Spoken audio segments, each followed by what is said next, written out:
Hello everyone, good morning, good afternoon, good evening, depending upon when you are watching this video lecture.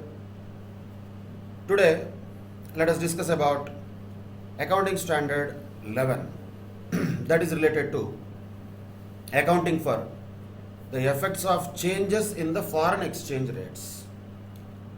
When the organizations have certain foreign currency transactions, naturally there will be certain fluctuations in the foreign exchange rates, and this standard tells us how to treat those fluctuations, how to account for such kind of changes in the foreign exchange rates. The objective of this standard is basically to identify how the foreign currency transactions have to be accounted for, and not only that, to also identify foreign branches financial statements, how they have to be incorporated into the head office financial statements. Wherever there is a situation of certain foreign currency transactions, what will be the financial effect of those transactions, particularly related to changes in the exchange rates, and how to treat those changes in the financial statements is what this standard generally tells about. But first of all, is this a standard that is applicable to all kinds of enterprises? Normally no, naturally no. Why? Because this will be only applicable to those enterprises which have transactions in foreign currencies, or those enterprises which may have foreign branches. And whenever there is a foreign currency transaction, though the transaction occurred in foreign currency, because the enterprise is reporting in some other currency, the foreign currency transactions should be expressed in the enterprise's reporting currency, and also naturally the financial statements of foreign branches should be translated into enterprise's reporting currency. So here we have to identify and understand two words. One is foreign currency, the other one is reporting currency. Normally, because we are talking about Indian companies applying these standards, reporting currency could be Indian rupees. Foreign currency could be anything. Could be US dollars, pounds, whatever the foreign currency it might be. But reporting currency in general for our numerical questions will be Indian currency. So what are the types of things that this standard looks at is, first thing is when there are certain transactions in foreign currencies done by Indian organization. That is first category.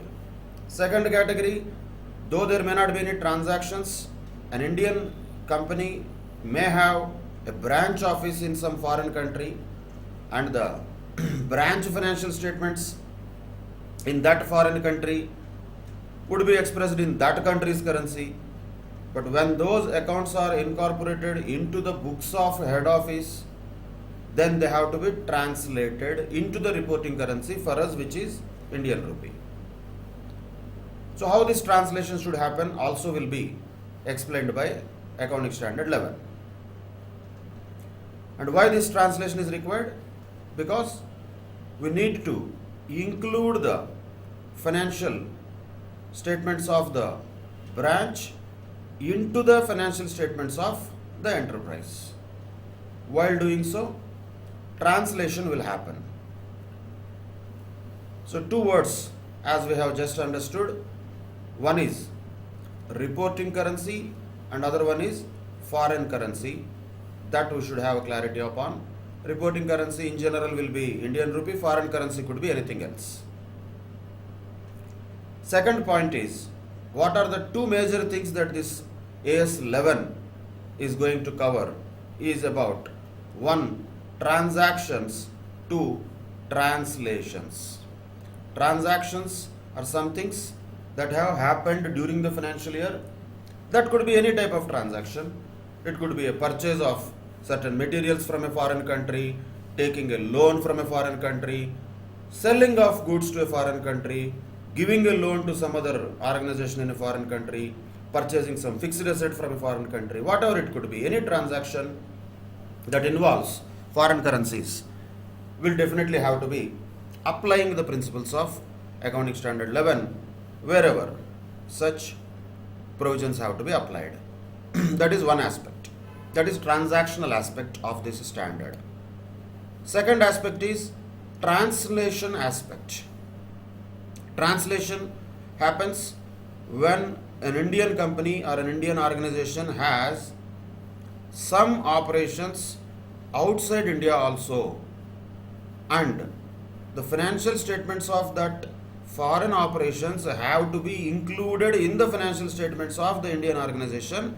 While doing so, how to translate those foreign currency denominated financial statements into Indian currency denominated financial statements is also what Accounting Standard 11 tells us about. Of course, there is one more aspect which has been added also, that is related to foreign currency forward contracts. We can call them forward exchange contracts. That is another item that AS 11 also deals with. But simply speaking, on a broader level, transactions and translation are the two aspects this standard covers, and reporting currency is what the Indian organization is reporting their financial statements in. Naturally, that should be Indian rupees in general, and foreign currency could be any currency other than Indian currency. That is the basic scope or objective of Accounting Standard 11. That is the same thing which has been again reiterated in the scope where this standard should be applied. This should be applied in accounting for transactions in foreign currencies.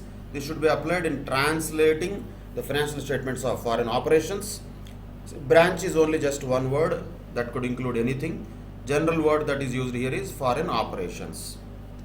And this statement also deal with accounting for foreign currency transactions in the nature of forward exchange contracts. These are the three areas which this accounting standard deals with. However, in this session today, we are going to discuss about only the first one and the third one. The second one we are not going to discuss now in this series of accounting standards. Why is that? Accounting Standard 11 definitely tells us about how to translate the financial statements of foreign operations. But we are not going to discuss this now. Why is that? Because this is specially and exclusively discussed in the chapter of branch accounts anyway. So in the chapter of branch accounts, there is a particular situation of foreign branches. When there are foreign branches, how the foreign branches financial statements have to be translated into the Indian currency is a very specific point which is there included in the chapter of branch accounts anyway. So this topic of translating the financial statements of foreign operations will be discussed as part of branch accounts while dealing with foreign branches. That is not going to be covered in today's discussion of Accounting Standard 11, which means we are going to focus only on two aspects. One is transactions in foreign currencies, when they happen, how to account for them. Then forward exchange contracts, if at all they are entered into, then how to account for those type of forward exchange contracts is two areas that we are going to focus today. Translation of financial statements of foreign operations will be dealt with separately anyway as part of branch accounts, which is a separate chapter in which anyway there is a topic of foreign branches that will exclusively deal with such a topic later and separately. Now, focusing on only these two items, we will continue with the Accounting Standard 11, what it tells us about the transactions and how to account for them, at the same time forward exchange contracts. But before going to that, let us also understand what this standard does not do or tell us. So what it tells us is three things. transactions, translation, forward exchange contracts. What it does not tell us is four things. That the standard will not specify the currency in which an enterprise presents its financial statements.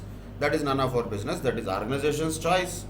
When the organization wants to present the financial statements in one particular type of currency, they will present it according to their choice. This standard does not specify in which currency organizations have to present their financial statements. That is none of the business of AS11. Second, this standard also does not deal with cash flow statement translations and presentation. Particularly when we look at the cash flows arising from the transactions in foreign currency and the translation of cash flows of foreign operation are not covered by this particular standard. Why is that? Why is that? Because for cash flow statements anyway there is a separate standard, accounting standard 3. It will be dealt there. If at all there are some foreign operations, cash flow statement is something that will have to be separately handled by AS3. AS11 does not cover that. In other words, AS11 mostly focuses on the financial statements when we say only balance sheet and P&L, not cash flow statements. That is another point, which AS11 does not cover. And also this standard does not deal with the treatment of exchange differences arising from foreign currency borrowings to the extent they are regarded as an adjustment to interest costs. Once again, the standard will cover foreign currency borrowings, normally yes, but to the extent they are related to interest costs, that is not covered by AS11, naturally, because for interest costs, which is borrowing costs, there is a separate accounting standard 16 which will deal with that. So AS3 will cover about cash flow statements, AS16 will tell us about borrowing costs. That is why those two things are not covered by accounting standard 11. And accounting standard 11 does not specify the currency in which the enterprise should present its financial statements also. It does not deal with the restatement of an enterprise's financial statements from its reporting currency into another currency for the convenience of the users accustomed to that currency or for similar purposes. So, only restatement of an enterprise's financial statements in another currency other than its reporting currency is not covered by AS11. Just for example, for understanding purposes, say Infosys as a company, naturally being a company incorporated in India, it will report its financial statements in Indian rupees. Definitely yes. But it might have a lot of investors and interested public throughout the world. So it may try to restate its Indian financial statements also in US dollars and express it separately. That is their choice. But that has nothing to do with accounting standard 11. AS11 does not deal with that restatement of the existing financial statements of an enterprise other than its reporting currency. So it will not even specify what should be the reporting currency of an entity. It will neither tell how to restate the financial statements of one entity which wants to express its financial statements in any currency other than reporting currency. Why is it doing? That could be because of users' convenience or whatever purposes it may be. This standard does not tell about restatement of financial statements. That is another exception, or we can say exclusion from the scope of accounting standard 11. So broadly it talks about the transactions, translations and foreign forward exchange contracts. It does not talk about reporting currency or translating the financial statements other than in the reporting currency. At the same time, it will not also cover cash flow statements and borrowing costs. That is the scope of AS11. Now naturally question comes, what is a foreign currency transaction? It's a commonsensical thing. Any transaction could be a foreign currency transaction which is denominated in or requires a settlement in a foreign currency. If you purchased certain materials for $10,000, that means that transaction is denominated in foreign currency. Or if the settlement of a particular transaction is required to be done in a foreign currency, then also it can be called as a foreign currency transaction. So, normal name itself indicates what is a foreign currency transaction. Either which is denominated in foreign currency or any transaction that requires a settlement in foreign currency can be called as a foreign currency transaction. Some of the things which can be included in the definition of foreign currency transaction are given here. First one, buying or selling of the goods or services whose price is denominated in a foreign currency. Naturally, that becomes a foreign currency transaction. If an enterprise borrows or lends funds when the amounts payable or receivable are denominated in a foreign currency, that is a transaction which is a foreign currency transaction. So buying, selling, borrowing, lending, they are transactions, right? When these transactions happen in foreign currency, when these transactions are denominated in foreign currency or the settlement of them is supposed to be happening in the foreign currency, they can be called as foreign currency transactions. And not only that, when a particular enterprise becomes a party to an unperformed forward exchange contract, also is a foreign currency transaction. We will come to this forward exchange contract, what is it and why the firms will take it. We will discuss this in this session only, then we will understand what is it in a better manner. But right now, for a normal organization, what will be the transactions? Generally, buying or selling of goods, borrowing or lending of funds, or buying or selling of assets or liabilities. What else will be there other than this? So if an organization acquires an asset or disposes of an asset or incurs or settles the liabilities which are denominated once again in a foreign currency, can be called as foreign currency transaction. We don't need a separate definition of it. Commonly, whatever the transaction that can be done by any organization, if that is denominated in a foreign currency or if it requires a settlement in foreign currency, automatically it becomes a foreign currency transaction. Normally, whatever we see for any organization, buying, selling, borrowing, lending, buying assets or selling assets or incurring a liability or settling the liabilities, all of them are foreign currency transactions. Once again, when two things, either they are denominated in the foreign currency or they are required to be settled in foreign currency. If any of these conditions is met, such transaction can be called as a foreign currency transaction, which is the scope of Accounting Standard 11. Of course, this includes a forward exchange contract also. We will come to that at a later stage. Now, before we understand some of the aspects that we are going to discuss in Accounting Standard 11, we need to particularly understand the meaning of certain terms. So we can call them definitions as prescribed by Accounting Standard 11 about certain terms.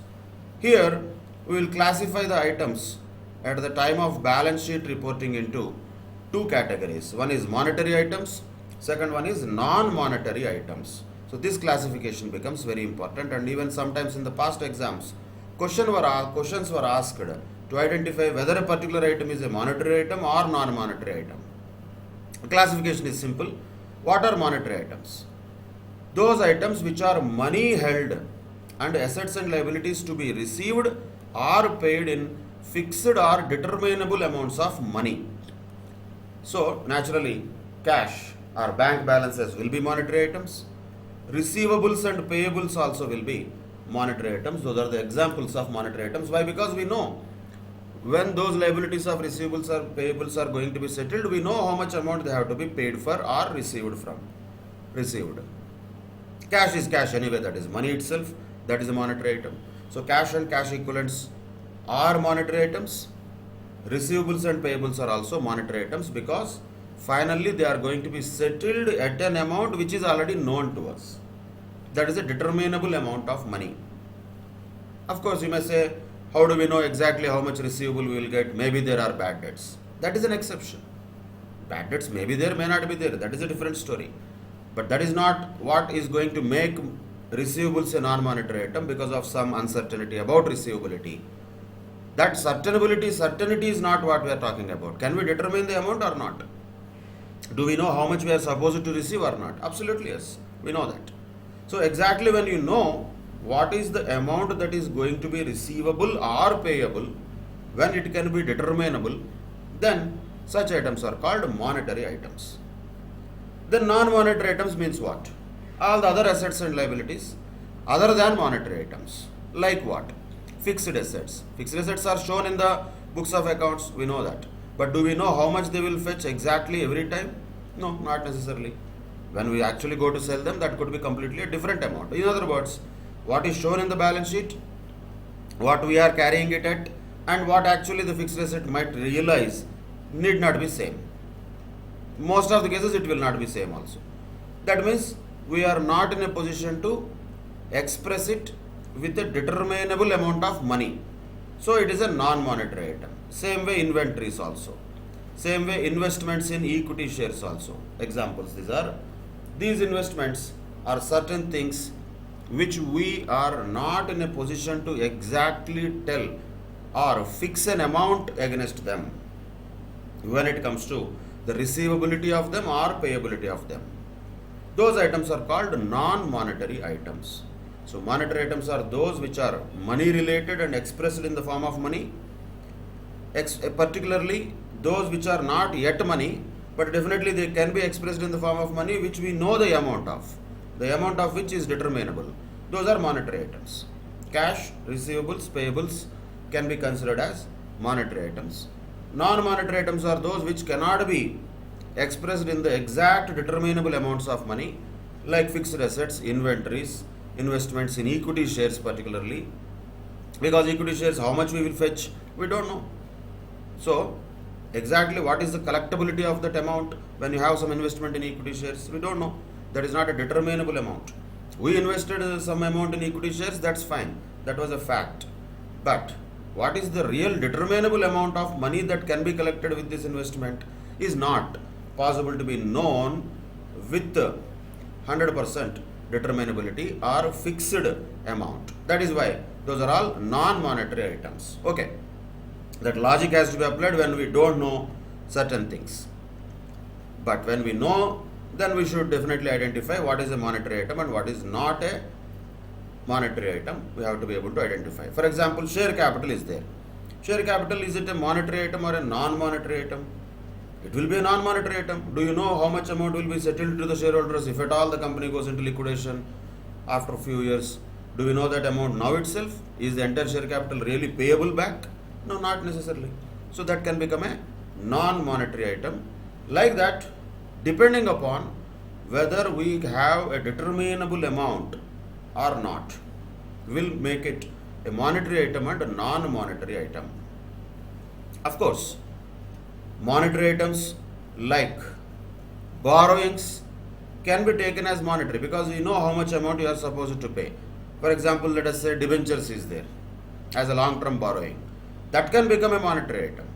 Share capital is not a monetary item, that becomes a non-monetary item. Like that, the classification of assets and liabilities at the time of balance sheet into monetary and non-monetary is also an important aspect we should know, because the treatment of exchange rate differences is different for monetary items and non-monetary items. That is why this classification is very, very important. And when it comes to foreign operations, we will just focus on what is a foreign operation, what is integral and what is non-integral. We will once again postpone it to branch accounts because it will be anyway discussed about at that level, which is integral foreign operation, non-integral foreign operation. That is not required at this juncture. But for understanding purposes, just to know that it's not just about branches. It could be a subsidiary, foreign operation could be a subsidiary, foreign operation could be an associate or a joint venture or a branch of the reporting enterprise. So AS 11 is applicable for all of the foreign operations, not necessarily only branch. Of course, at CA intermediate level, what is that we are going to only focus upon is branches, because we have a separate chapter of branch accounts anyway. But only why we are discussing about foreign operations now is for an understanding that branches is not the only thing where this AS 11 is applicable. Branches is one of the things which can be called as foreign operations. In addition to branches, a subsidiary can be called as a foreign operation, an associate or a joint venture can also be called as a foreign operation if there is a relationship between that foreign operations and the entity which is based in India, for our example, which is the reporting enterprise. Normally, when we look at the reporting enterprise, it should be in India, then only it is our subject matter. But when the reporting enterprise is in India, the activities of the foreign operations are conducted where? In a country other than the country of the reporting enterprise. In other words, all these operations, if at all they are done outside India, then that becomes a foreign operation. The AS11 never used the word branch. It only said foreign operation. It said two categories of operations. One is integral foreign operations, non-integral foreign operations. Of course, application of that, when it comes to actually applying the provisions of accounting standard 11 at CA intermediate level, naturally we restrict to branches because that is a chapter that we have. We don't have subsidiaries, we don't have associates or joint ventures to be reported in the reporting enterprises currency. So application wise we may not have all of them, but understanding wise we should definitely know that AS11 applies to all these types of foreign operations, be it a subsidiary, associate, joint venture or the branch of the reporting enterprise where the activities of that subsidiary, associate, joint venture or branch are happening in a country other than the reporting enterprise. That means, for our example, if an Indian company has a foreign subsidiary, that can be called as a foreign operation. If the Indian company has a foreign branch also, that can be called as a foreign operation first of all. Whether it is integral foreign operation or non-integral foreign operation, that is a different story. What is integral, what is non-integral, that is a different story, which will be dealt with in the chapter of branch accounts separately, not here, not required, because that is a full-fledged application of these two concepts, integral and non-integral foreign operations, which is going to be anyway discussed in branch accounts. Now moving on to another definition, which of course we are going to use it later also, forward exchange contract. So what is a forward exchange contract? Contract as an agreement, naturally it is also an agreement. What is the agreement? To exchange different currencies at a forward rate. Naturally we are talking about forward exchange contract for a currency. We are not talking about all the forward exchange contracts possible in the world. Currency related forward exchange contract we are talking about. And when there is an agreement to exchange different currencies at a forward rate, naturally in future, that will be called as a forward exchange contract. Then what is a forward rate? That is a specified exchange rate for the exchange of two currencies at a specified future date. So that is an important aspect of what is a forward rate and what is a forward exchange contract. Forward rate is the rate of exchange for two currencies at a specified future date. For example, if X Limited is having certain receivable or payable which is denominated in foreign currency, it has a risk of losing money because of the fluctuations that might happen in the foreign currency. So what it can do is it can hedge that risk. This is called as hedging. So it can hedge that risk or little bit reduce that risk by entering into a forward exchange contract at a forward rate. What X Limited will be able to do because of this is, at least it knows a fixed rate at which this settlement will happen. So if at all there is going to be any loss also or profit also from fluctuations in the foreign currency, that will be nullified by this particular forward exchange contract, so that it knows already at what rate the settlement is going to happen for this forward exchange contract. That is a forward rate, which is already a predetermined exchange rate for exchange of two currencies on a specified future date. So the settlement will happen on a future date, but agreement is happening now. That is why it is called as forward, future. So forward exchange contract and forward rate means that. Then what is a foreign currency? Naturally a currency other than the reporting currency of an enterprise. These are the definitions that we'll have to know when we discuss about various items in accounting standard 11. Majorly the points to be noted are, what is the distinction between monetary items and non-monetary items, and what is a forward rate or a forward exchange contract. Foreign currency naturally is a currency other than the reporting currency of the enterprise. Then initially, whenever there is a foreign currency transaction, what should happen? This is mostly logical type of standard. There is no much of technicality involved in this. Like commonsensical application will be more than enough because the standard also tells the same. Let us say somebody incurred or entered into a particular foreign currency transaction on a particular date. At what rate that transaction has to be recognized? Naturally, at that rate which is applicable on the date of transaction. So, if somebody has purchased materials worth $10,000 on which date, let us say the dollar rupee exchange rate was 65. That's it. What is the purchases amount that he will enter in his books of accounts? 65 into $10,000. That comes to 6,50,000 rupees. That is the amount of purchases he will enter into the books of accounts. On the date of transaction, whatever the rate prevailing, that will be the rate at which any foreign currency transaction should be initially recognized. Let us just understand this. Imagine on the same date, this transaction is settled already at 6,50,000. Is there anything that AS 11 comes into picture? Is there any requirement? Nothing like that. Why? Because already the transaction is settled. We already paid the money. Of course, payment to the supplier happened in dollars, but we paid in rupees only, no? How much we paid in rupees? 6,50,000 rupees we paid. And what will be the entry then? Normal entry. Purchases account at R2, bank or cash, 6,50,000. There is no speciality in that transaction. When? If that is a settled transaction, if the settlement already happened, then there is no role of AS7 at all. Why AS11 comes into picture? When there will be impact of changes in foreign exchange rates, when there is no settlement done yet. If settlement already happened, after this transaction, what we have done, we paid also 6,50,000 rupees we paid to our supplier, already done.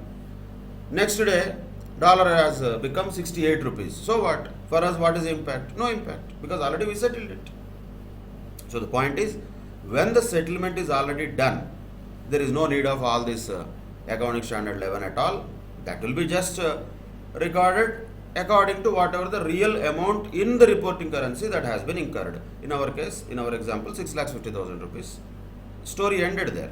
There is no further story about it. But where the problem comes is when the settlement is not done.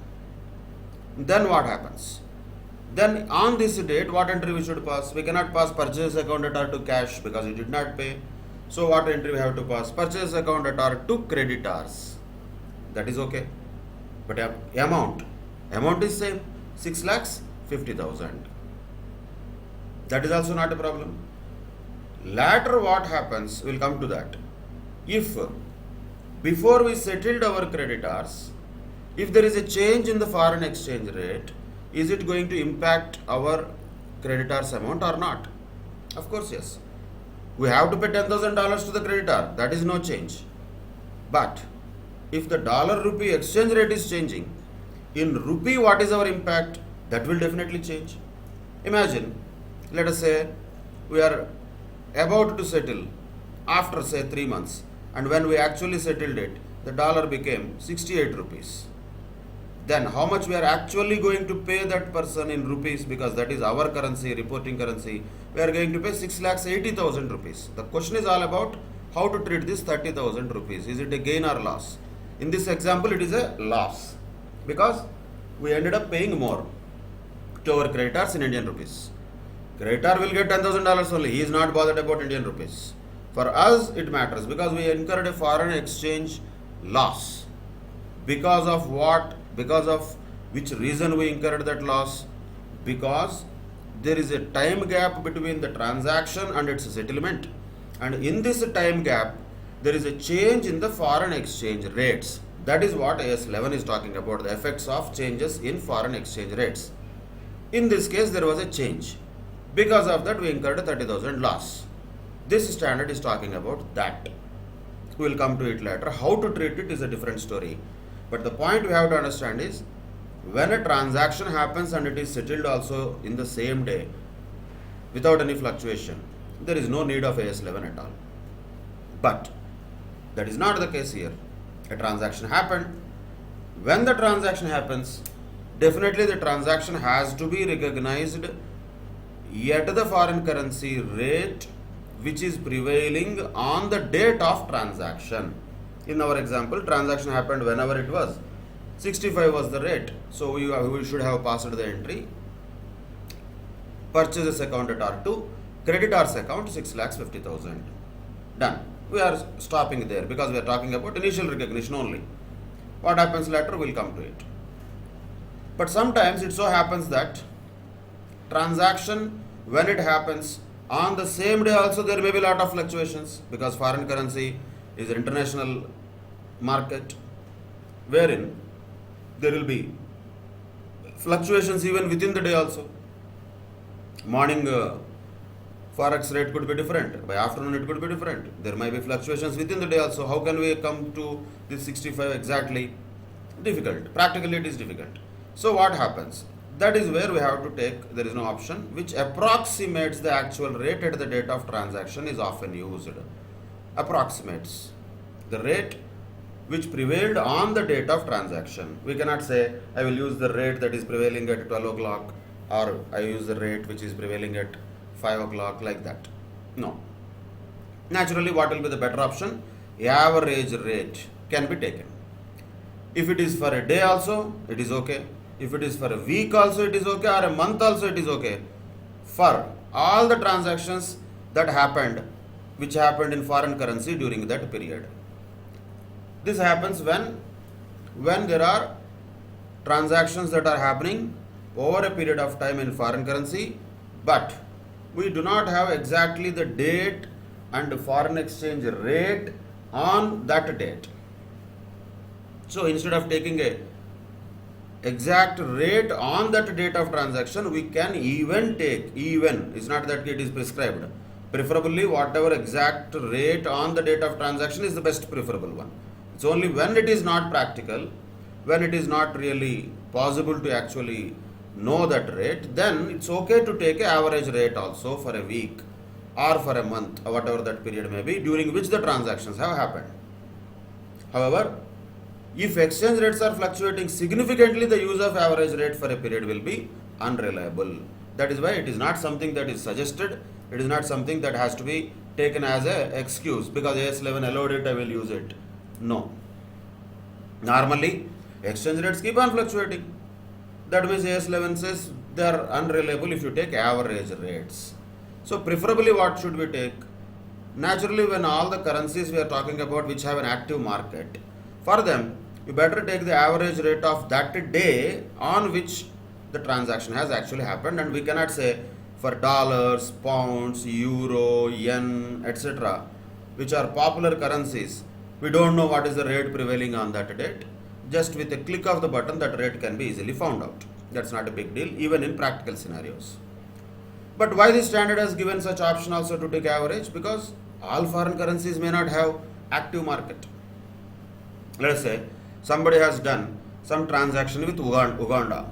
Some company in India has purchased some goods from Uganda. Ugandan currency, what is that also? I don't know. We don't need to know. And is there an active market between Uganda and India also? We don't know. There will be some currency rates which will be prescribed, which will be generally published.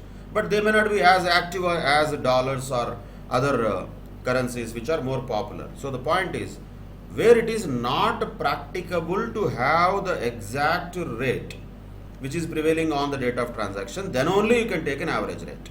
Not that key, because AS11 gave the option, I take average rate all the times. Depends upon the practicality and the availability of information in reality. As far as questions are concerned, of course, the rates will be given in the question. You cannot Google in the exam hall and find out the question, what is the rate prevailing. So it will be given in the question for you, and problem solving purposes, there is no worry about the rates. This is about reality. In reality, there is a possibility of not having available rates on a particular date. In such a case, for all the transactions that happened in a month, you can use the average rate for that month.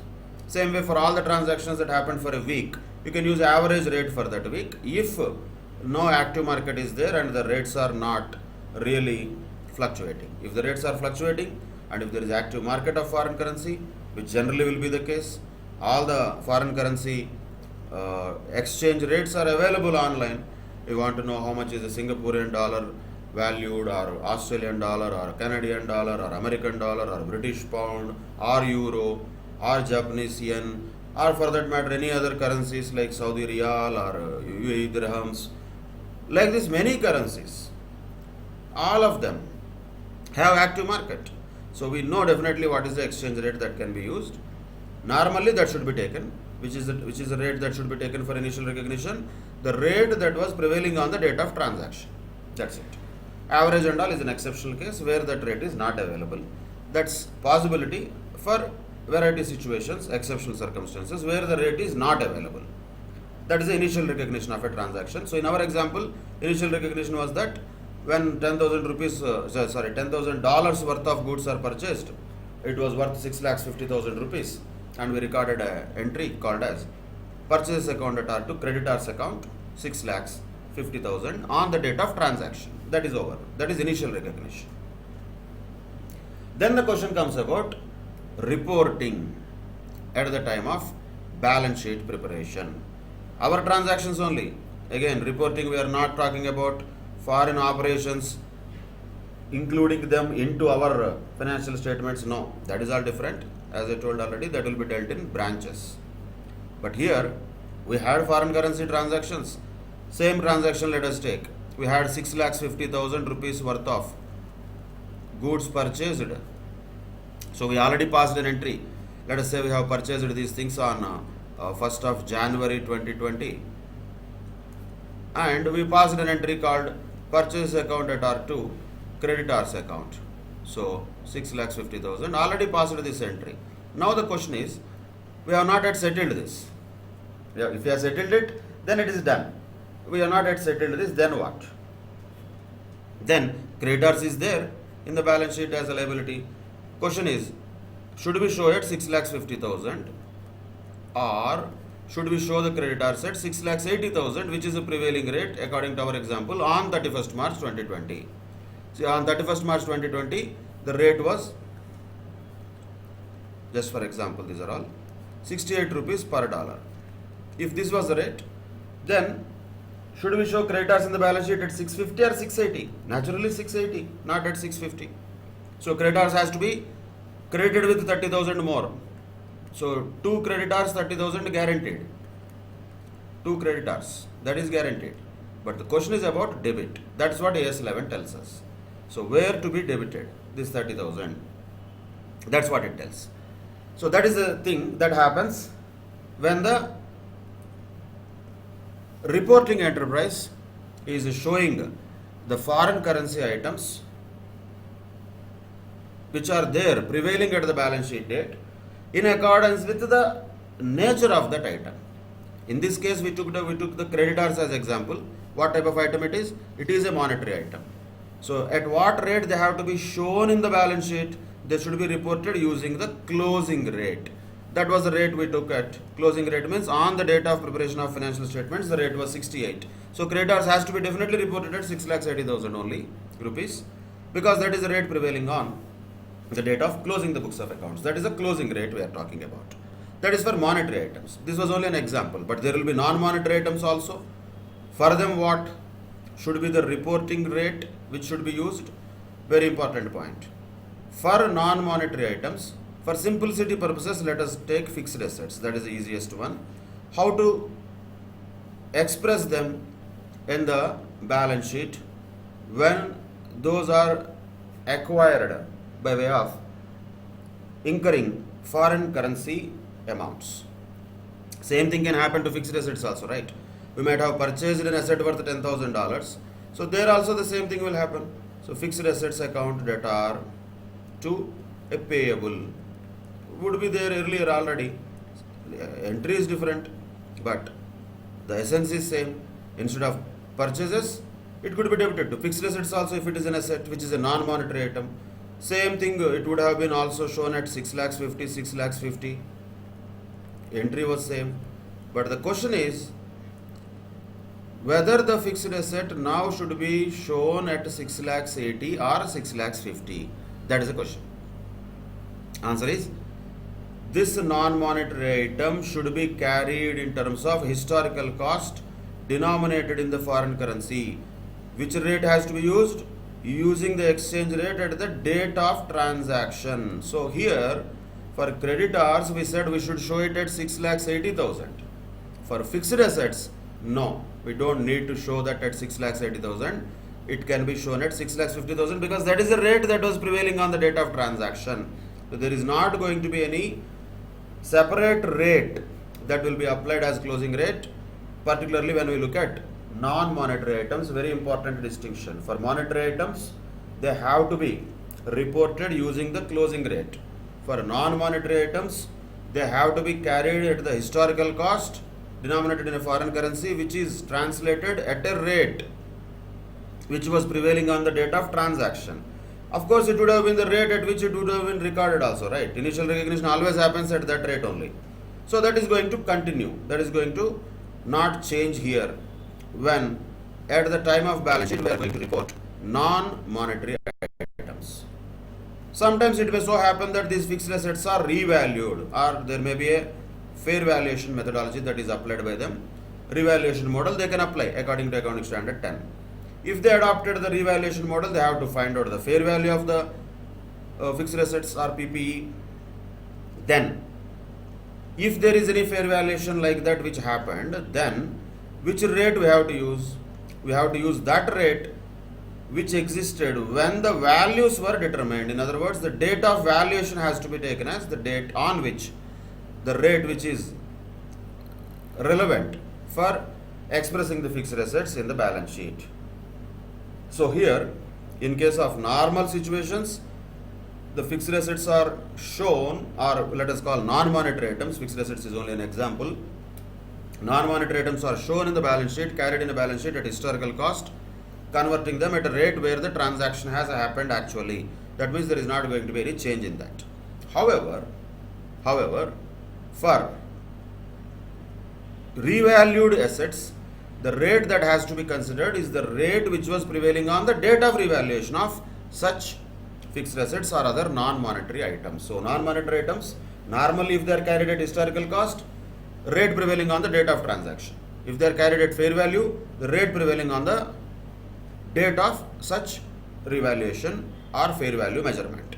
That is the essence of how non-monetary items have to be carried in the balance sheet. What about contingent liabilities which are denominated in foreign currency? They will be disclosed by using the closing rate. See, contingent liabilities are not part of the balance sheet itself. They will be shown as a separate note outside the balance sheet. These are off balance sheet items. But of course, they have to be disclosed definitely. But at what rate they have to be converted to be disclosed? At the closing rate only, as prescribed by Accounting Standard 11. So contingent liabilities is a separate aspect that will be using closing rate for disclosure purposes only, whereas for other things like normal assets and liabilities which are involving foreign currency transactions, for monetary items, those are reported at the rate prevailing on the date of balance sheet, that is the closing rate. Whereas in case of non-monetary items, if they are shown at historical cost, then the rate which has to be considered is that rate which was prevailing on the date of transaction. On the other side, if at all such non-monetary items are revalued at a fair valuation, then the rate prevailing on that date of valuation has to be considered for reporting it at the date of balance sheet. That is the essence of how the subsequent measurement of foreign currency items have to be done at the date of balance sheet. When initially transaction happened, everything will be recorded in accordance with the rate existing on the date of transaction. There is no big deal in that. But later there will be a difference. Where will be difference? Depends upon monetary as well as non-monetary items. Of course, we'll see an exception to these things also, but basic rule according to Accounting Standard 11 is this. For monetary items, closing rate. For non-monetary items, either the date of transaction or the date of revaluation. That's it. That is the rate which has to be used for showing the foreign currency items in the balance sheet. Next, while doing so, as we have observed here, as far as fixed assets is concerned, in our example, we are not going to show anything different. We are going to show them at 6,50,000 only. So there is no issue with that. But because it is a non-monetary item, fixed assets wise. But the payable definitely has to be changed, because this payable is a monetary item. Fixed assets is a non-monetary item. Payable is a monetary item, because you have to pay, you know how much amount you have to pay. So that is why this 6,50,000 definitely has to be increased to 6,80,000. That is for sure. Same like creditors. Creditors has to be increased to 6,80,000. Here also the payable has to be increased to 6,80,000. So 6,80,000 credit is common. In other words, final amount of credit is common. That is 6,80,000. Payable should be there. In order to have that, 30,000 credit has to be given to the payable. Same like here. 30,000 credit was given to creditors. Instead of that, you can give credit of 30,000 to payables. The question now is about debit, where the debit should be given. That's what is the next point telling us. Recognition of exchange differences. Here there is an exchange difference of 30,000 rupees. Is it real? No. But at the same time, there has been a fluctuation in the foreign currency rate when the transaction happened and when the reporting is happening. Between these due dates, when there is a fluctuation, that foreign exchange difference has to be treated in the books of accounts according to Accounting Standard 11 like this. This is the crux of AS 11, we can say. When an exchange rate difference will result? Naturally, when there is a change in the exchange rate between the transaction date and the date of settlement of any monetary item arising from a foreign currency transaction. So in this case, even when there is a no settlement within the accounting period, on the reporting date also there can be exchange rate difference. But normally exchange rate difference when it will be arising when you have purchased or when you have done some transaction on a particular date, the exchange rate prevailing on that date was different, and when the settlement happened at a later date, then the exchange rate is different. That is what we are looking at as a basic fundamental commonsensical point where the Accounting Standard 11 should apply. If the settlement already happened on the same transaction date, there is no exchange difference, there is no treatment at all that we are supposed to do. Nothing there.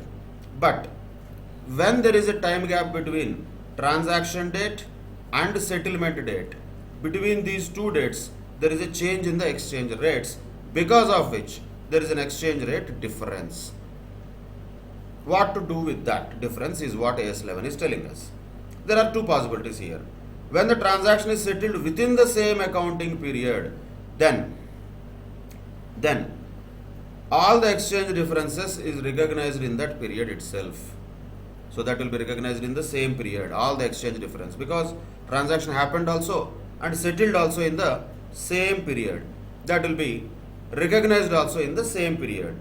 There is not going to be any further recognition in future years, because transaction already settled. Not on the same date of transaction, but within the same accounting period at least. Otherwise, when the transaction is settled in a subsequent accounting period, that is where our example was, because this transaction of 6,50,000 or 6,80,000 has not been settled yet. We are still looking at the balance sheet. Still the creditors is there outstanding or payable is there still outstanding. So this transaction is not yet settled. But we are having financials to be prepared on a date in between these two dates. So transaction date is there, settlement date is there. If both of them are there in the same accounting period, the exchange rate difference can be dealt with in the same period itself. But if the balance sheet date is coming somewhere between these two, or you can call it reporting date, is coming somewhere between the transaction date and settlement date, then what?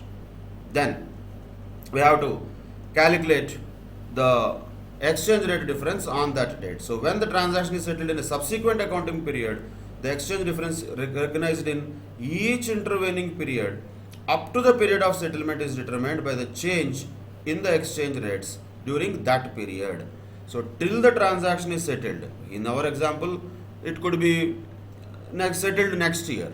Not necessarily, maybe it is settled next year, after next year, like that. Any number of years after also it could be settled. Whatever the number of years, whatever the accounting periods that happened in between, the transaction date and settlement date, in each accounting period, the exchange difference should be recognized. That is why each intervening period has to be recognizing the exchange difference till the transaction gets settled. Till that time. So the natural logic comes here. Is that a real loss or gain here? For example, in this example, 30,000 looks like a loss because of exchange rate fluctuation of United States dollars and Indian rupees. But is it a real loss? Did we settle it yet? No, it is not a real loss. It is an unrealized loss only. But still, according to accounting standard 11, even if it is gain also, actually no problem, that has to be recognized in that period when the reporting period is falling somewhere in between transaction date and settlement date. Till what period these things will keep on continuing to happen? Till the settlement happens, the same treatment will be continued. That is the point here to be noted. When transactions are settled in the same accounting period, anyway, recognition of the exchange difference happens in the same year. If transaction is not settled within one accounting period, it is spread across more than one accounting period, then in each such intervening period till the transaction gets settled, such exchange differences should be recognized in that periods. Okay, now, recognize, we are telling, okay, how to recognize? That is the main and the core point, most important point in this is the fourth point. The exchange differences arising on the settlement of monetary items or on reporting an enterprise's monetary items at rates different from those at which they were initially recorded during the period or reported in previous financial statements should be recognized as income or expenses in the period in which they arise. That is the essence. What are the situations where this might arise? When, for example, there is a monetary item which has an exchange difference. Transaction happened also in the same year. Settlement also happened in the same year. When these two things happened, because of the exchange rate fluctuation, let us say there is a 10,000 rupees gain. What should we do? We should recognize it as a gain, that is the income.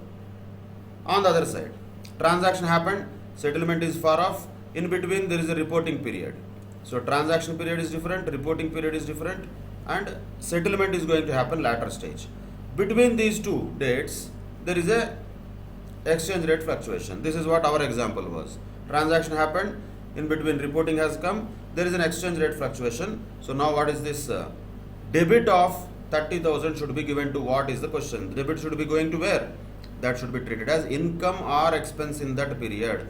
So first you can write exchange loss of 30,000 here to be debited to creditors 30,000. But the question is, what is that exchange loss to be treated as?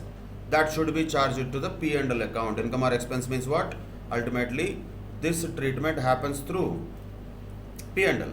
Either it is debited to P&L or credited to P&L. If it is a loss, naturally it is debited to P&L. If it is a gain, it is credited to P&L. When there is a exchange rate difference between the transaction date and reporting date before its settlement, whatever number of periods it is, every year it has to be treated as either income or expenditure only. And once again, we are talking about what items? Monetary items. Monetary items.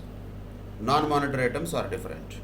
Monetary items, yes, they will be charged off to P&L as income or expenditure as and when they arise. So now we have our answer. We have our answer. What is the answer now? Debit should be given to what? Effectively P&L account. Effectively, this amount of exchange loss, in this case 30,000 rupees, should be charged off to profit and loss account. That is about the monetary items. Treatment each year whenever there is exchange rate difference arising in that particular period.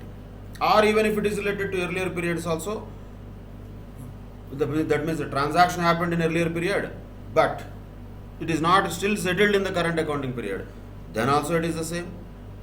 Already the creditors would have been overstated, increased by 30,000 already. Let us say, just continuing the same example, say in the next accounting period also this transaction is not yet settled. Let us imagine at that stage, the 31st March 2021, let us say 2021, next year, let us say the exchange rate is 67 rupees only. But already the creditors is 6,80,000. It should be actually 6,70,000 at the end of 31st March 2021, because it should be reported using closing rate, which is 67 rupees. So what should we do? We should reduce the creditors by 10,000, which means what? Then what should be the entry? Creditors account at R 10,000 to gain of exchange rate fluctuations 10,000, which should be ultimately transferred to the P&L account as a gain. So in that year also there will be another reporting. Whenever there is a gain or loss, simply the point is it should be charged off either as a debit side of P&L account if it is a loss, or credit side of P&L if it is a gain. This is the normal treatment for monetary items. Okay, that is about very important and essence of accounting standard 11.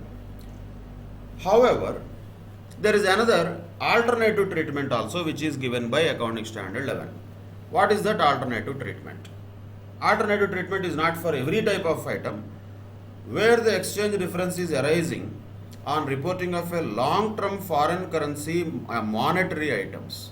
Long term is first point, foreign currency monetary items is the second point we have to note.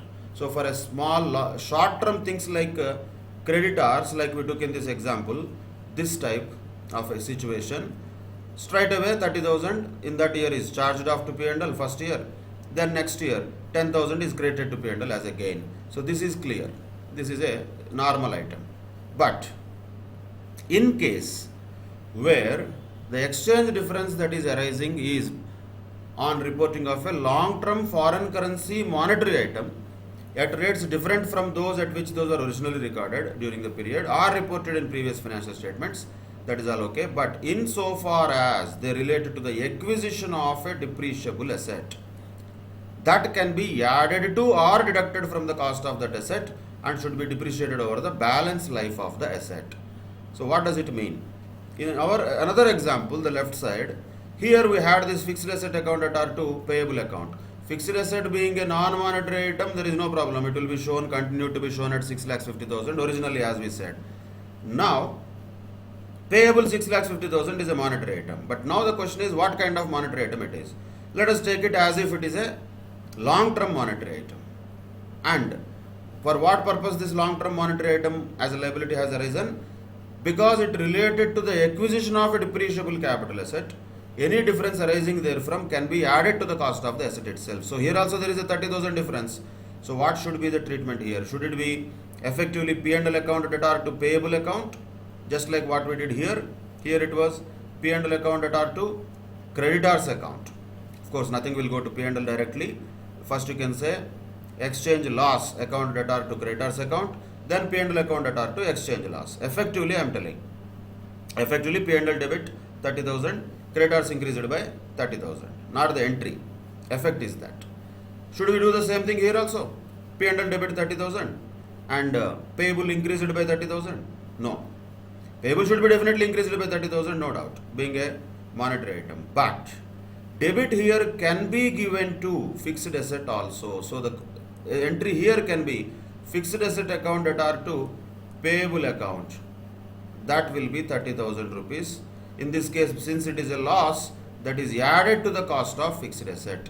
That's what is the option given to the enterprises, particularly when, not every time, whenever that long-term foreign currency monetary item is resulted because of the acquisition of a depreciable capital asset, then such a foreign currency fluctuation can be added or deducted from the cost of the asset.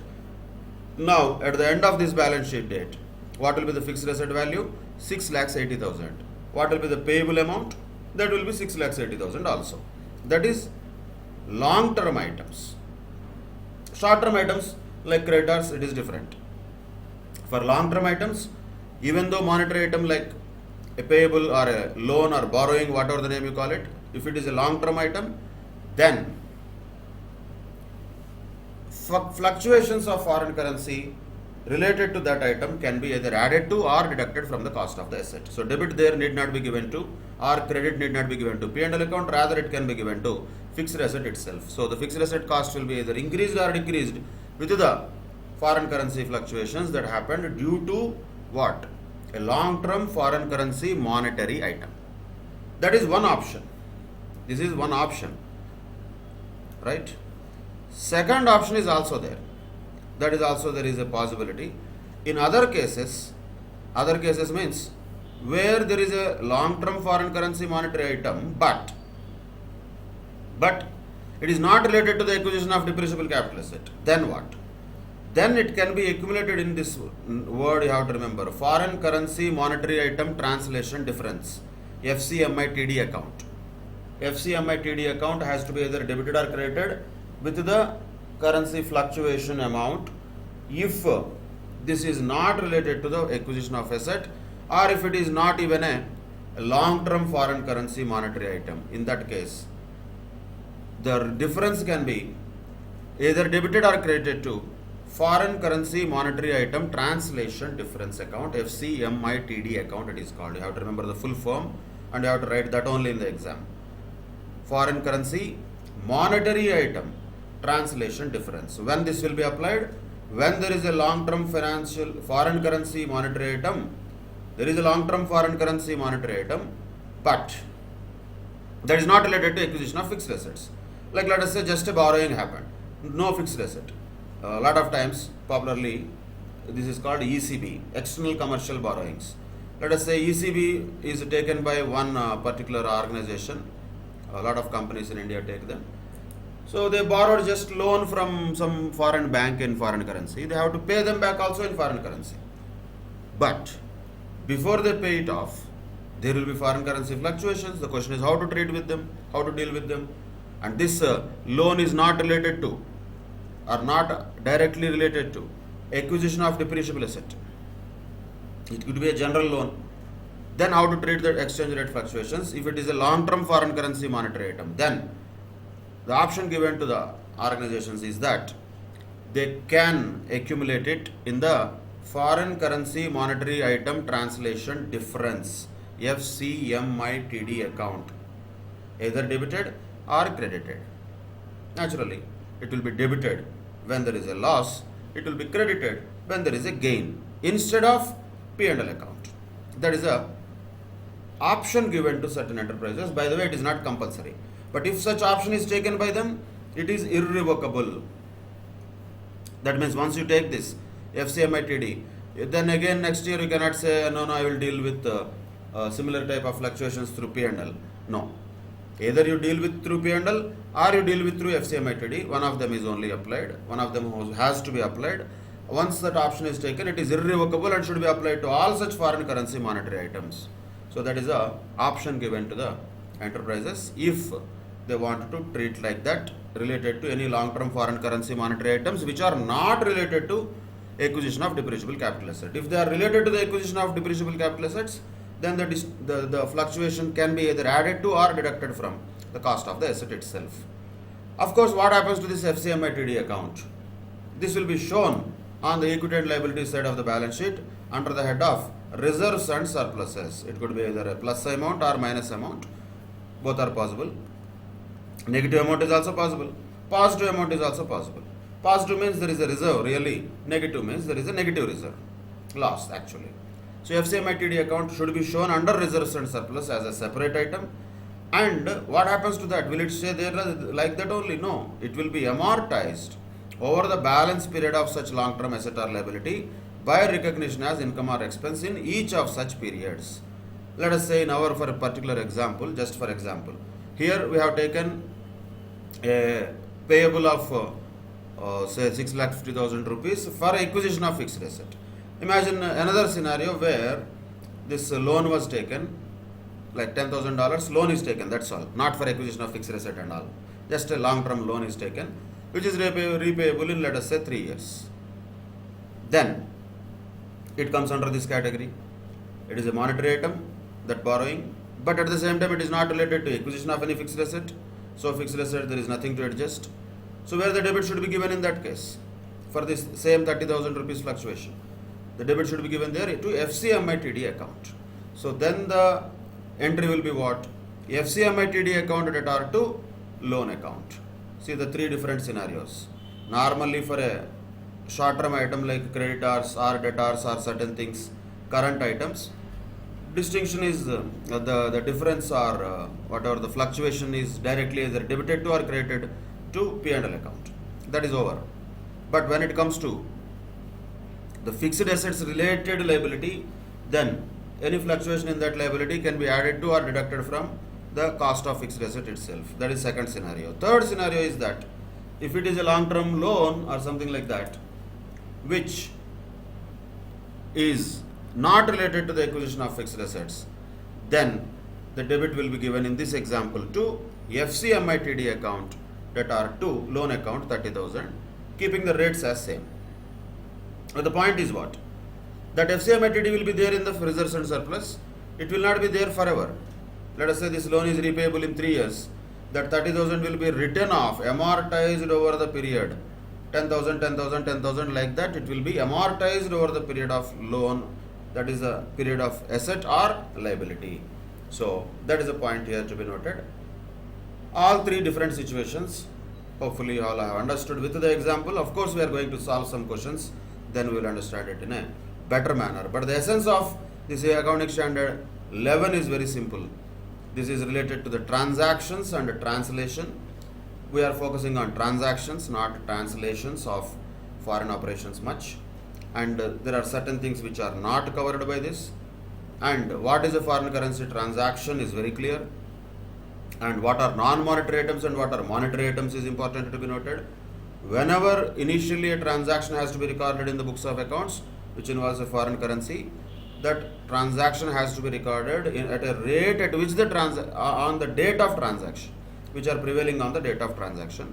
If that is not available, average rates can also be taken, only if it is not available. But after the date of transaction, before the transaction is actually settled, before the asset or liability is actually settled, then if you have to show them at the reporting period, how the items have to be shown.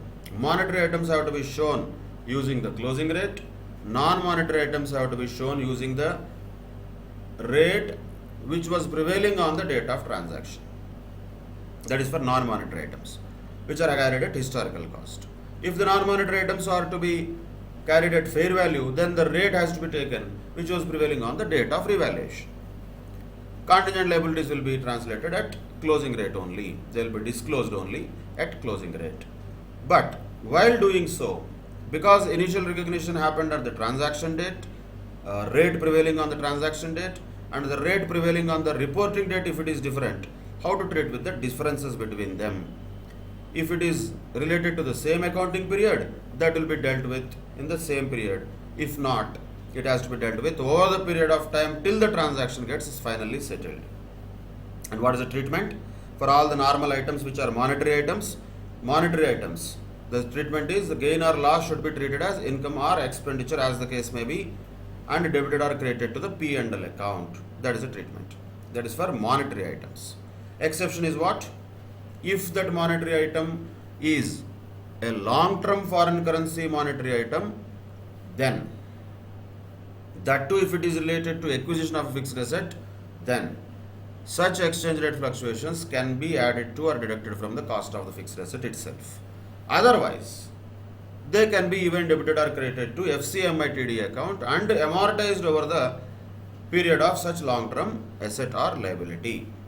And FCMITD account will be shown under the head of reserves and surpluses within equity and liabilities of balance sheet. That is the essence of accounting standard 11 related to all the transactions and exchange rate fluctuations between the transaction date and the reporting date and the settlement date, if any. Now moving on to another very important aspect of this second area of accounting standard 11, that is forward exchange contracts. First, let us understand what is a forward exchange contract. Forward exchange contract means a contract that is entered into about the forward exchange rate which is related to a future date, but we are agreeing to that rate now itself. So for any contract, naturally there should be two parties. But naturally we will be bothered about one party who has purchased this forward exchange contract or who has entered into this forward exchange contract, wherein a particular foreign currency exchange rate will be predetermined and that will be agreed into between two parties. To understand it, let us take an example. let us say some software company is there which is supposed to receive $1 lakh on 31st of March. Let us just take an example like that. 31st of March is the settlement date on which they are going to receive $1 lakh from a client, because this is a software company which has done some export services. So it is supposed to receive $1 lakh on 31st March 2020, but the transaction was entered into, or the services are rendered or billed, let us say, on 1/1/2020. This is the situation. So the client was billed on 1/1/2020 for $1 lakh, which the client is supposed to pay by 31st March of 2020. There will be another person, let us say, who has purchased goods. Let us say some importer of mobile phones has imported $1 lakh worth of mobile phones from a foreign country. This is also $1 lakh for our simplicity and example. But here what is there? There is a payable for him. He also did this transaction on same date, 1/1/2020. For him also settlement is on 31st March 2020.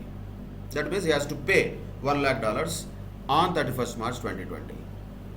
When the transaction has actually happened, let us say the dollar rupee exchange rate was 60 rupees. Example. So, as far as the software company is concerned, it is supposed to receive 60 lakhs rupees wise, because $1 lakh into 60. As far as this mobile importer is concerned, he is supposed to pay 60 lakhs. Supposed to pay to his creditors 60 lakhs. This is clear. When they enter into transaction, they know that.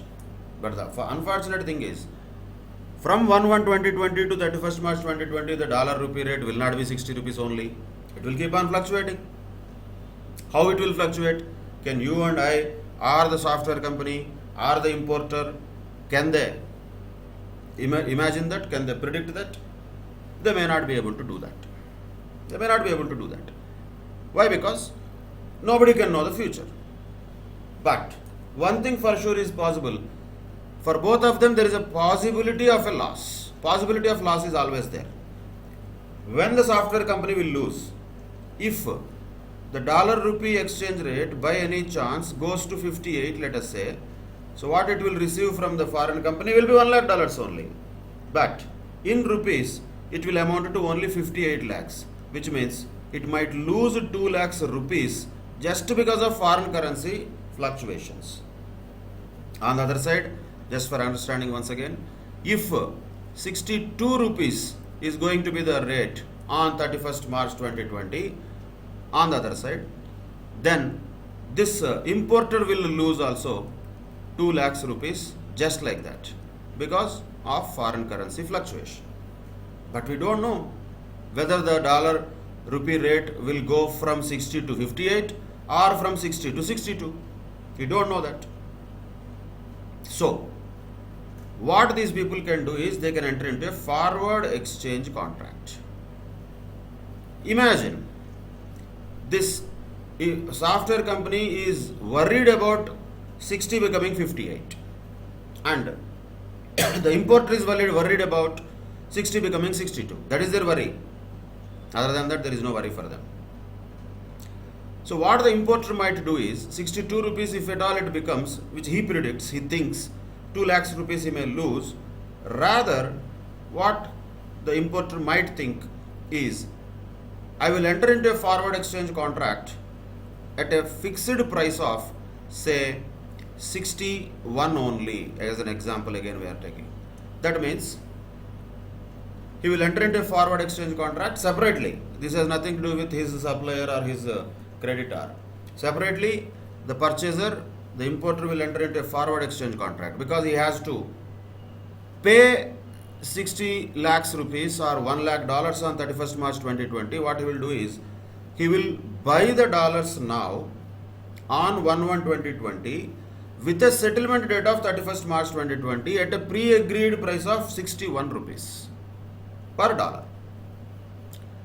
Like this, the software company will be more than happy to sell the dollars at 61 rupees on 31st March 2020 because it is going to receive $1 lakh on 31st March 2020, then it might gain 1 lakh rupees also.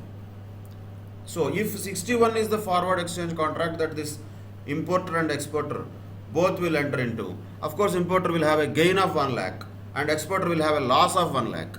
Gain of 1 lakh is not the intention of the importer. His intention was to curb the loss if at all the dollar goes down from 60 to less than 60. So these two people might enter into a contract telling that the settlement of that transaction will happen on 31st March 2020, and the software company basically will sell the dollars now. It will sell. It doesn't have dollars, by the way.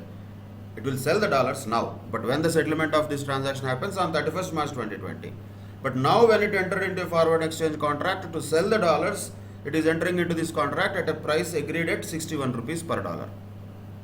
Now, the importer, the purchaser, will buy the same dollars which are non-existent now at an agreed price of 61 rupees per dollar, which will be settled also on 31st March 2020. So seller and buyer now are selling and buying the dollars, because on 31st March 2020 the importer, the software company guy, will receive this 1 lakh dollars, and because he already sold them, he has a obligation to deliver them. He will give them to the purchaser, but purchaser will give him how much then on that day? He will give 61 lakhs, because that is the price that was agreed, already agreed, predetermined price. So the importer or the software company got 61 lakhs comfortably on 31st March 2020 from this deal. But what the purchaser achieved out of this? Yes, he incurred a loss of 1 lakh, but he thinks that he has avoided a loss of another 1 lakh, because of which he has hedged the risk of exchange rate fluctuations by entering into a forward exchange contract, and because he already has paid this, he already received these dollars actually from the seller of the dollars, he'll buy those dollars on that day, and those dollars, whatever he got, he will use those dollars to settle his liability on that day. Whatever the rate may be on that day, he has fixed his liability of rupees on that day to be 61 only. Even if the market price on that day was 62 or 63, doesn't matter, because he paid only 61 lakhs rupees to buy those dollars as agreed into between them by them earlier 3 months back.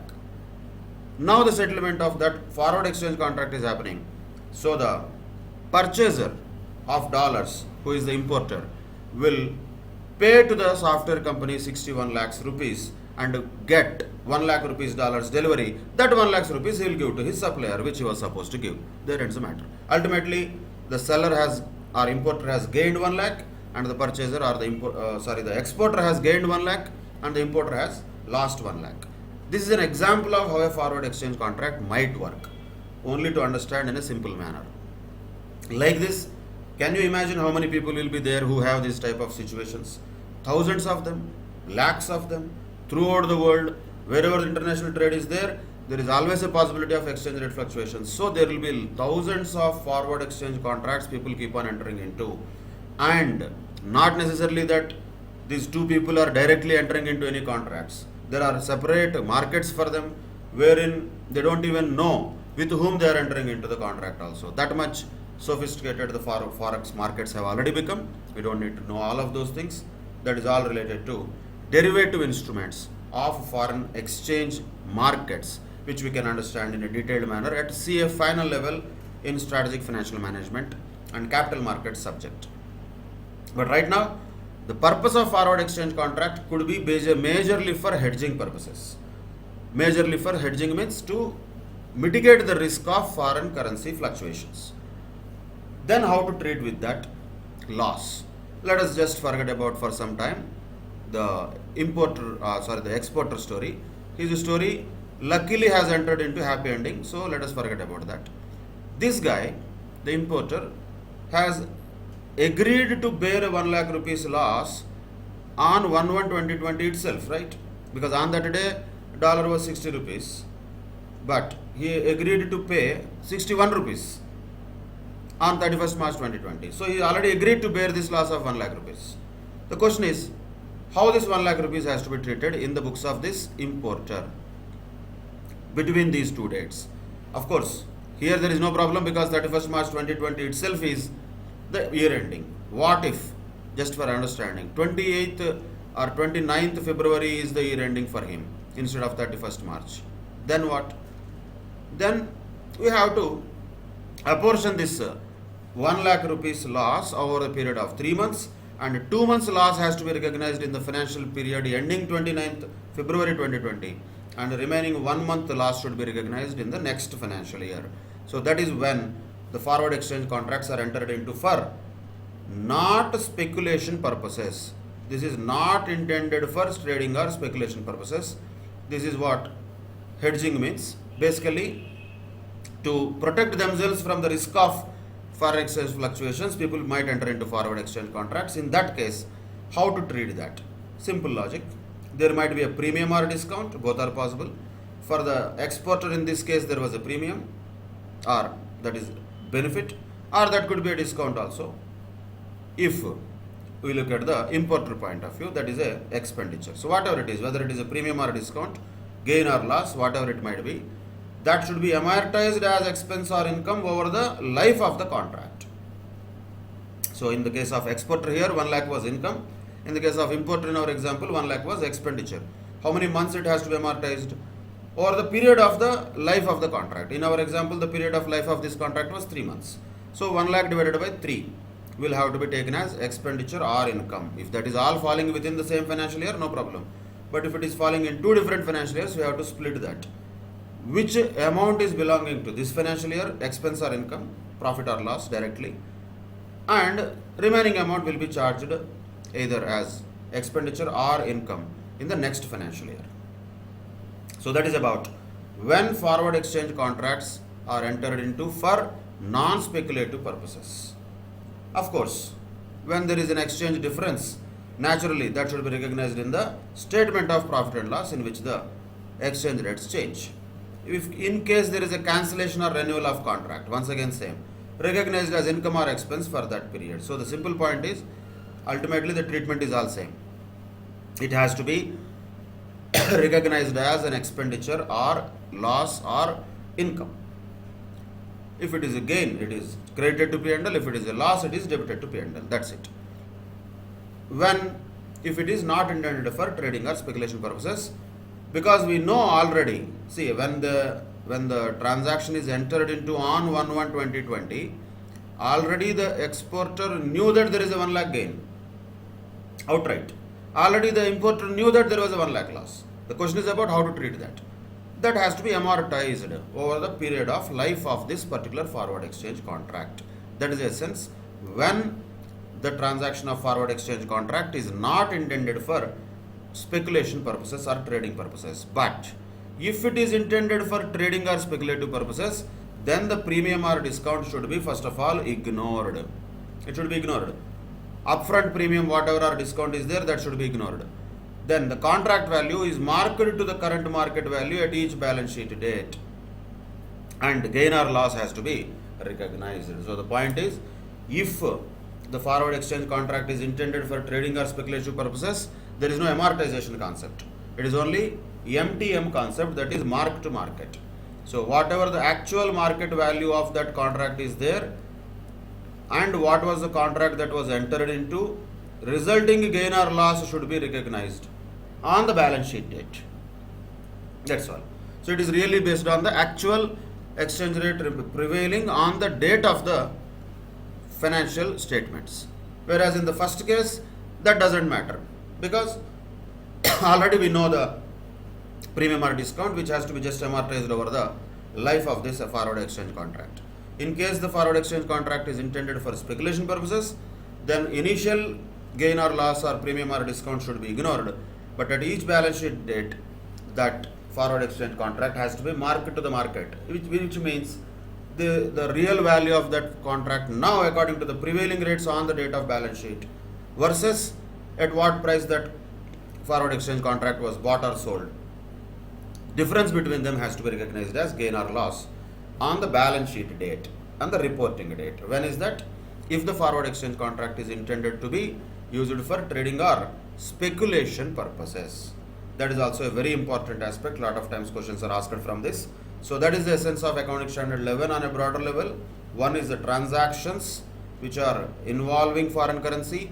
Once the transactions happened, since then till that amount or transaction is settled, in the intermittent balance sheet dates or reporting dates, the difference between the rate prevailing on the date of transaction and the rate which is reported on the balance sheet date should be treated as income or expenditure if it is related to monetary items, debited or credited to the P&L account, or if it is related to acquisition of a depreciable asset, then it can be added or deducted to or from fixed assets, or if it is a long-term monetary item, financial item, but still it is not related to acquisition of fixed assets, then it can be either debited or credited to FCMITD account. These are the three possibilities of transactions and reporting at the end of the financial period.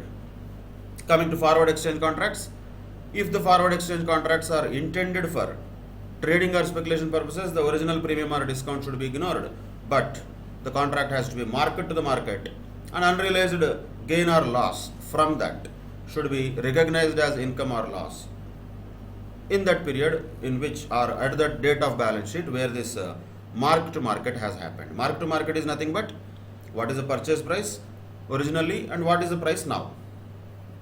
So the difference, market price prevailing on the date of balance sheet and the original price of forward exchange contract. Difference between them, if it could be gain or loss, that has to be recognized on the date of reporting the balance sheet. Of course, this is also not a realized gain, this is an unrealized gain, but still it has to be recognized. Whereas if the forward exchange contract is not intended for trading or speculation purposes, then the premium or discount is amortized as income or expenditure over the life of the contract. And of course, the difference in the exchange differences will be recognized. Cancellation or renewal of contract resulting losses or gains also are recognized in the same period in which such renewal or cancellation happens, and that loss has to be also recognized immediately in the P&L account. Gain also should be recognized in the P&L account when it comes to forward exchange contracts not intended for speculation purposes. That is about accounting standard 11. Of course, like any other accounting standard, disclosure requirements can be asked as a theory question, so you can just remember these items. What are the things to be disclosed in the financial statements? Exchange differences amount has to be disclosed. How much is included in the net profit or loss for the period? Gain or loss, whatever it is, that has to be disclosed separately. Same way, any amount accumulated in the foreign currency translation reserve, that has to be disclosed separately. And if at all the enterprise is using any different currency other than the currency in which the enterprise is domiciled, why is it using it? That reason has to be disclosed. If there is any change in the reporting currency, what is the reason for such change? That has to be disclosed. And not only that, in case of a foreign operation, we have known that there are two types of foreign operations, integral and non-integral. If there is a change in that classification, why that change happened, what is the reason, what is the impact of that change in the classification on shareholders' funds, and not only that, the impact on the net profit or loss also has to be disclosed in the financial statements in relation to change in the classification of a significant foreign operation. These are disclosure requirements, can be asked as theory questions at the maximum, but the essence of accounting standard 11 on a broader basis, accepting the foreign operations, is about the transactions and exchange rate fluctuations between the transaction date and reporting date and settlement date, how to trade them, and forward exchange contracts. That is about accounting standard 11 in a nutshell, the essence of accounting standard 11.